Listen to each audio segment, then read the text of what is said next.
ரோகோ are back champions டிராஃபிக்கு அப்புறம் பார்த்தீங்கன்னா October 19 அன்னைக்கு ஆஸ்திரேலியாவுக்கு எதிராக 3 ODI சீரிஸ் வந்து விளாடுறாங்க இன் ஆஸ்திரேலியா. ஸோ அதில் பார்த்தீங்கன்னா ஸ்குவாட்ல வந்து 2 பேருமே வந்து இருக்காங்க.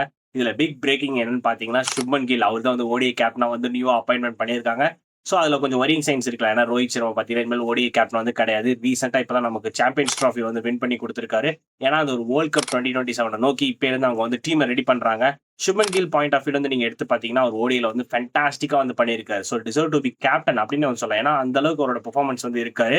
பட் கொஞ்சம் ஏர்லியரா வந்து கொடுத்துட்டாங்களோ கேப்டனா அப்படிங்கிற ஒரு ஃபீல் தான் வந்து இருக்கு. தென் ஸ்ரேயாஸ் ஐயரை பாத்தீங்கன்னா வைஸ் கேப்டனா வந்து அப்பாயின்மெண்ட் பண்ணியிருக்காங்க.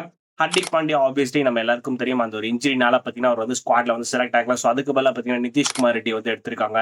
ஒரு துருவ் ஜுரல் பாத்தீங்கன்னா ஒரு பேக்கப் விக்கெட் கீப்பரா வந்து இருக்காரு. ஏன்னா ரிஷப் பண்ட்டுக்கு ஒரு இன்ஜுரினால. ஸோ இந்த மாதிரி பார்த்தீங்கன்னா நிறைய சேஞ்சஸ் வந்து ஓடிஐல வந்து பண்ணியிருக்காங்க. ஸோ நாங்கள் வந்து ஃபுல் வீடியோ வந்து பண்ணுவோம். ஸோ நீங்கள் அதில் வந்து நீங்கள் ஃபுல்லாக வந்து நீங்கள் பாருங்கள்.